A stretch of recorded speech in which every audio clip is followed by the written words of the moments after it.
अस्सलामुअलैकुम वरहमतुल्लाहि वबरकातुहू।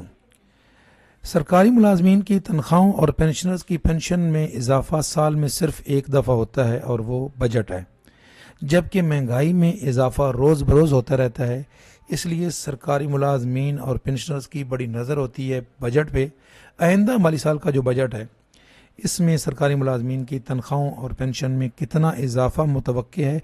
ये बड़ा सवाल इसलिए है कि इस दफ़ा इलेक्शन है और जो नई इलेक्टेड गवर्नमेंट आएगी वो ये फैसला करेगी। तो कुछ अहम तरीन अपडेट्स आई हैं। इसके अलावा जो सियासी पार्टियां हैं वो क्या दावा कर रही हैं, आपके साथ शेयर करते हैं, और उनकी साबका कारकर्दगी क्या रही है सरकारी मुलाजमीन के हक में कौन बेहतर है, ये फैसला आपने करना है। हम कुछ स्टेटस आपके साथ शेयर करते हैं।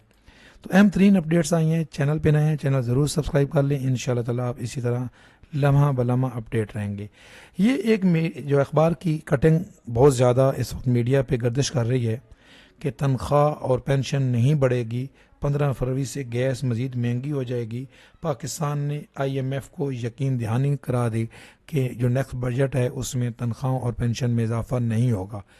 जबकि देखें, ये डोमेन तो अगली गवर्नमेंट का होगा। ये इस वक्त जो केयर टेकर गवर्नमेंट है ये तो फैसला नहीं कर सकती कि अगले बजट में तनख्वाहों में इजाफा होगा कि नहीं, क्योंकि दावा मुख्तलिफ जमातें मुख्तलिफ कर रही हैं।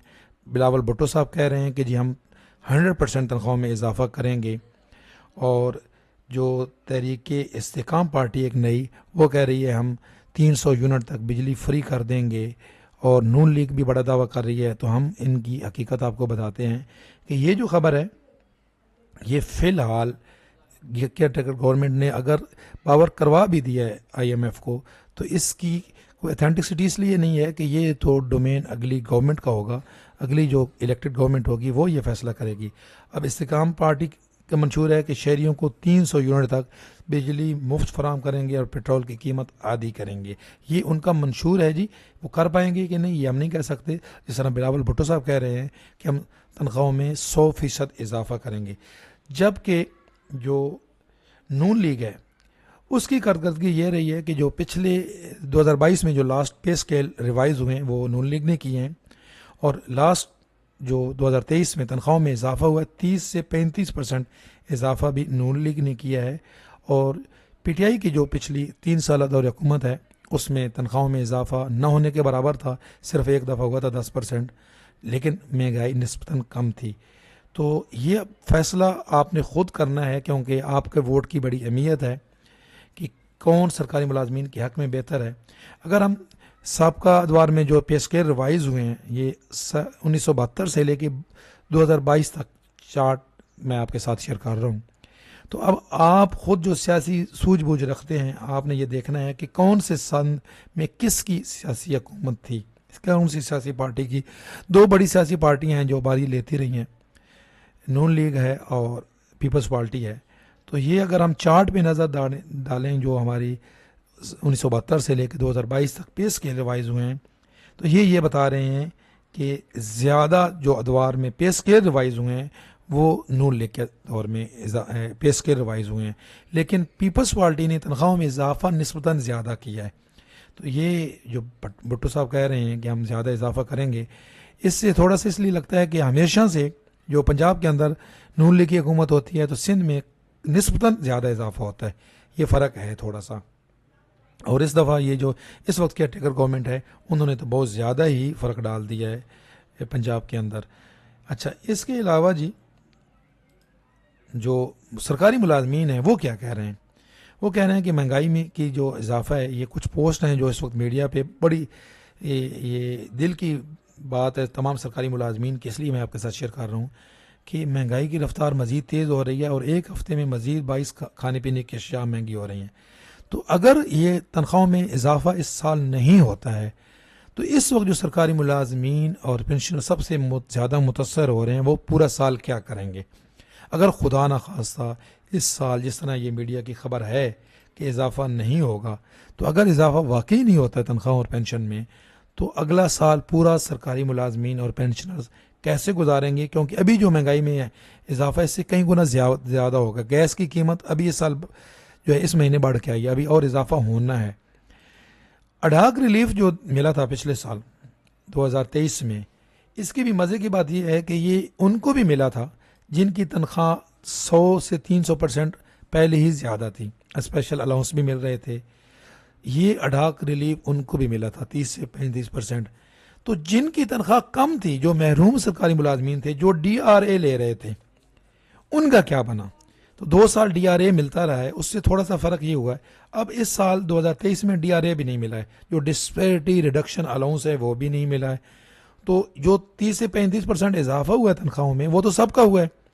अब चूंकि सबका हुआ है तो महंगाई सबके लिए बढ़ी है, लेकिन जिनकी पहले तनख्वाह 100 से 300% ज़्यादा थी उनको वो इतने मुतासर नहीं हुए, लेकिन जो महरूम मुलाजमीन थे वो ज़्यादा मुतासर हुए हैं। वज़ैल एक और बड़ी ज़बरदस्त पोस्ट है ये, मेरा थोड़ा गला ख़राब है इसलिए माजरत खा हूँ। वसाइल की बंदरबाट, कुछ इदारों को मुफ्त बिजली, कुछ को बिजली गैस की मद में माहाना हज़ारों रुपए दिए जा रहे हैं, कहीं यूटिलिटी अलाउंस से नवाजा जा रहा है। पीछे रह जाते हैं मजलूम सरकारी मुलाजमीन जिन्होंने हर चीज़ पर अपनी तनख्वाह से अदा करनी है। तो ये एक जो पे एंड पेंशन कमीशन की रिकमेंडेशन थी जी, जिसमें अभी ये पेंशन इस्लाहात भी लाई जा रही हैं, जो इस वक्त एक बहुत बड़ी तलवार लटक रही है और जिसकी आपके साथ पूरी डिटेल शेयर की है कि नया ड्राफ्ट तैयार हो चुका है। उस पर एस्टेब्लिशमेंट डिवीजन ने कुछ ऑब्जेक्शन किए हैं, लेकिन वो ख़तरा मौजूद है कि इसी केयर टेकर गवर्नमेंट ने ही उसको लागू कर देना है। अब वो कह रहे हैं जी कि वो हम पेंशन इस्लाहात इसलिए ला रहे हैं कि वो पे एंड पेंशन कमीशन की रिकमेंडेशन है, जबकि पे एंड पेंशन कमीशन की रिकमेंडेशन सबसे बड़ी ये थी कि तनख्वाहों में तफरीक का खात्मा किया जाए।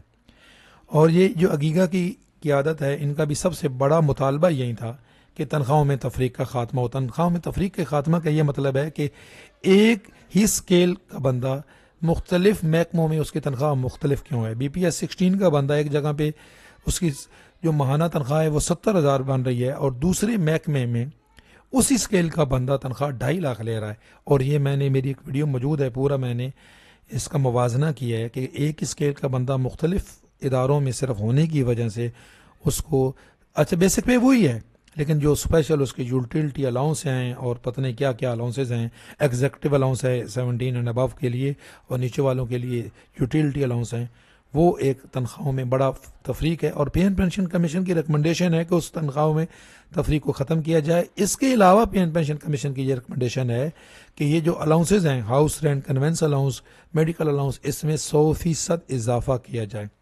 तो भाई अगर अभी से थोड़ा मुतालबा रखेंगे सरकारी मुलाजमीन और पेंशनर, थोड़ा प्रेशर बढ़ाएंगे, आपको मालूम है लास्ट ईयर जो 30 से 35% इजाफा हुआ था, ये बिल्कुल क्रेडिट रहमान अली बाजवा साहब को जाता है।